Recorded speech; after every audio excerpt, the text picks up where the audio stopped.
ജപ്പാനിലെ ബുള്ളറ്റ് ട്രെയിനാണ് കേട്ടത്. എൻ്റെ ഫ്രണ്ട് കണ്ടോ, പിന്നെ ട്രെയിൻ പാർക്കിൽ നമ്മൾ പോകുന്നുണ്ട്. ട്രെയിൻ എങ്ങനെ സ്റ്റാർട്ട് റെയിൽവേ സ്റ്റേഷൻ ഇതേപോലെ ആൾക്കാർ കയറുക.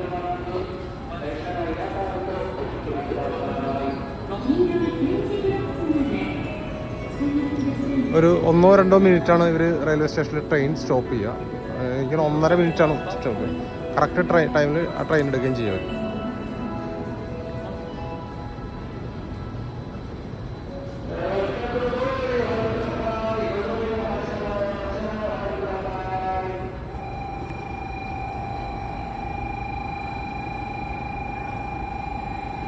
ടൈം ആകുമ്പോൾ ഡോറിങ്ങനെ അടയും.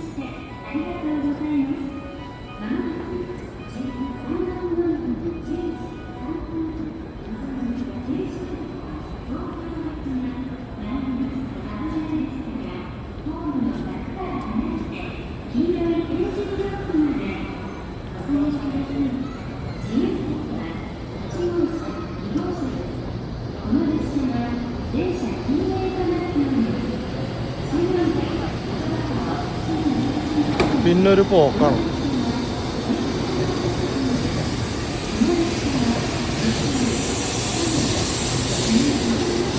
ഭയങ്കര ലെങ്ത്താണ് ട്രെയിനിന് കണ്ടോ.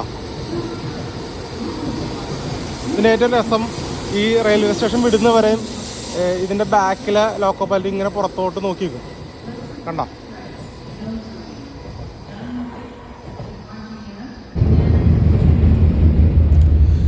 ഇതാണ് ബുള്ളറ്റ് ട്രെയിനിൻ്റെ അകത്തുള്ള കാഴ്ച. ഹിരോഷിമയിൽ നിന്ന് നഗോയ എന്ന് പറയുന്ന സിറ്റിയിലോട്ടാണ് ഞാൻ ട്രാവൽ ചെയ്യുന്നത്. ഇപ്പോൾ ഈ ബുള്ളറ്റ് ട്രെയിൻ ട്രാവൽ ചെയ്യുന്നത് ഏകദേശം ഒരു 330 കിലോമീറ്റർ സ്പീഡിലാണ് പെർ അവർ.